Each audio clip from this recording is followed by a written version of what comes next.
Parce qu'il faut bien se rendre compte, ce qu'on essaie de faire, c'est ni plus ni moins que de changer la base matérielle de notre civilisation.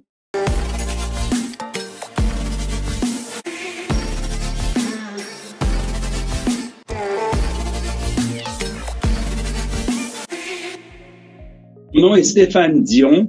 Je suis actuellement ambassadeur du Canada en France et à Monaco et envoyé spécial du Premier ministre du Canada auprès de l'Union européenne et de l'Europe. Monsieur Dion, vous avez participé à la COP11 sur les changements climatiques à Montréal en 2005. Vous étiez alors le ministre de l'Environnement du Canada. Quels souvenirs en gardez-vous et quels en étaient les objectifs? En fait, j'étais le président de la COP 11. Le Canada avait accepté la présidence parce que personne ne voulait la prendre, parce que l'enjeu était très, très, très difficile. Il fallait sauver, littéralement, l'entente internationale qui existait à l'époque pour les changements climatiques, qui s'appelait le protocole de Kyoto et qui était en danger de mort à ce moment-là. Et on a réussi à faire en sorte qu'on développe un plan, le plan de Montréal, qu'on l'appelait, qui prévoyait qu'on allait travailler ensemble pour continuer les négociations pour 2012.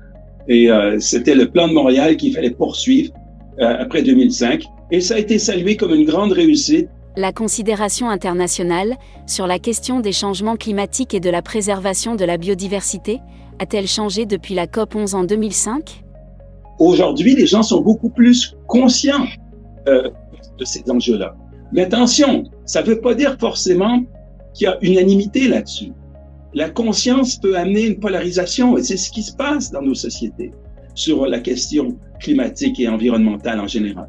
Vous avez ceux qui disent que ça va de plus en plus mal, donc il faut avoir des politiques plus exigeantes. Et en Europe, ils vont voter pour des partis verts. Et vous avez aussi des gens qui disent, mais les politiques que vous voulez mettre en place, ça peut me coûter plus cher en termes de taxes, en termes de facture d'électricité, ou j'ai besoin de gasoline dans mon auto. Et moi, donc, je veux plutôt voter pour les partis qui nous disent c'est pas si grave, on doit se soucier de la fin de mois que vous avez à payer plutôt que la fin du monde qui arrivera quand elle arrivera. Et ces partis climato-sceptiques prennent de l'importance beaucoup. Parce qu'il faut bien se rendre compte, si on parle encore des changements climatiques, ce qu'on essaie de faire, c'est ni plus ni moins que de changer la base matérielle de notre civilisation. La révolution industrielle qui a commencé dans la deuxième moitié du 19e siècle a été rendue possible par la découverte de la machine à vapeur. Donc le charbon, quel s'était joint le pétrole et le gaz. Quand on a commencé à s'inquiéter des changements climatiques et à faire des politiques pour les combattre, c'est les années 90, 1990. À cette époque, les énergies fossiles, charbon, pétrole, gaz, représentaient environ 87% des sources d'énergie de l'humanité. Savez-vous, et quoi aujourd'hui?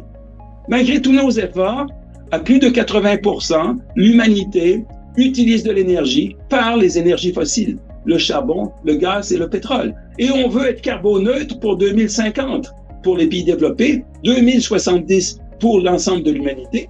Sinon, on va avoir un réchauffement qui sera de plus en plus catastrophique. Donc, c'est une grosse commande. Pour y arriver, vous avez besoin de l'appui des populations.